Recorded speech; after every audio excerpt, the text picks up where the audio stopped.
తిరుమలలో APSP battalion పోలీసులు హల్చల్ చేశారు. మద్యం మత్తులో సచివాలయం దగ్గర వాహనంతో పోలీసులు ఢీకొట్టినట్టుగా తెలుస్తుంది. వేగంగా వాహనాన్ని ఢీకొట్టడంతో టైర్ కూడా అక్కడ పంక్చర్ అయింది. మద్యం తాగి పోలీస్ వాహనంలో తిరుమలకు చేరుకున్నారు. ఈ ముగ్గురు పోలీసులు కూడా ఘటనా స్థలం నుంచి ప్రస్తుతానికి ఒకరైతే పరారీలో ఉన్నట్టుగా తెలుస్తోంది. మొత్తంగా ముగ్గురు వ్యక్తులున్నారు. డ్రంక్ అండ్ డ్రైవ్ టెస్ట్ చేసినప్పుడు కూడా వారికి 300 పాయింట్లు చూపించినట్టుగా చెప్తున్నారు. అయితే ఇద్దరు కానిస్టేబుల్ను పోలీసులు అదుపులోకి తీసుకున్నారు. మరొక వ్యక్తి అయితే పరారీలో ఉన్నట్టుగా తెలుస్తోంది.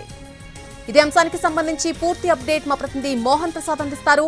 మోహన్ ప్రసాద్, మద్యం మత్తులో సచివాలయం దగ్గర వాహనంతో కొంతమంది పోలీసులే ఢీకొట్టినట్టుగా తెలుస్తోంది. పూర్తి సమాచారం ఏంటి అంశానికి సంబంధించి?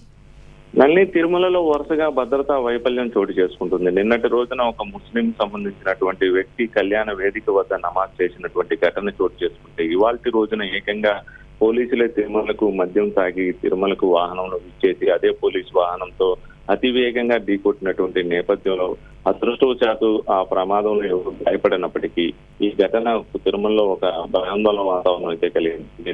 దాదాపు వీళ్ళకి సంబంధించి డ్రంక్ అండ్ డ్రైవ్ టెస్ట్ నిర్వహిస్తే 300 పాయింట్లు చూపించింది. అంటే వారు ఏ స్థాయిలో మద్యం సేవించారో కూడా అర్థం చేసుకోవచ్చు. పోలీసులు ఘటనా స్థలానికి చేరుకునేటప్పటికీ ఏపీఎస్పీ బెటాలియన్ కి సంబంధించినటువంటి ముగ్గురు పోలీసులు వారి వాహనంలో తిరుమలకు చేరుకున్నారు. ఘాట్ రోడ్ లో కూడా వీరు ర్యాష్ డ్రైవింగ్ గా చేసుకుంటూనే తిరుమలకు చేసినట్టు తెలుస్తుంది. ఘాట్ రోడ్ లో ఒక అంబులెన్స్ ను కూడా వాళ్ళు సైడ్ ఇవ్వకుండా ఢీకొట్టేటటువంటి ప్రయత్నం జరిగిందన్నటువంటి సమాచారం అందుతుంది. మరోవైపు తిరుమలలో సచివాలయం అంటే ఔటర్ రింగ్ రోడ్ లో ఉన్నటువంటి సచివాలయం వద్ద వారు ఈ ప్రమాదం చోటు చేసుకుంది. అంతకు దాటి ముందుకు వస్తే భక్తులు సంచరించేటటువంటి ప్రాంతాలు ఉంటాయి. ఆ ప్రాంతంలో కానీ వారు వేగంగా వచ్చి ఢీకొట్టింటే ప్రమాద తీవ్రత ఎక్కువగా ఉండేది. కానీ మద్యం సేవించినటువంటి పోలీసులను అలిపిరి టోల్గేట్ వద్ద ఎలా అనుమతించారు అన్నటువంటి అంశం ఇప్పుడు ప్రధానంగా వస్తున్నటువంటి సమస్య. అంటే తిరుమలకు సంబంధించి అలిపిరి తనిఖీ కేంద్రం వద్ద పోలీసులు తనిఖీ నిర్వహిస్తుంటారు. అదేవిధంగా జీఎన్సీ వద్ద తనిఖీలు నిర్వహిస్తుంటారు. ఈ తనిఖీలన్నీ దాటుకొని మద్యం సేవించినటువంటి పోలీసులు వారి వాహనంలోని తిరుమల చేరుకొని వేగంగా ఢీకొట్టినటువంటి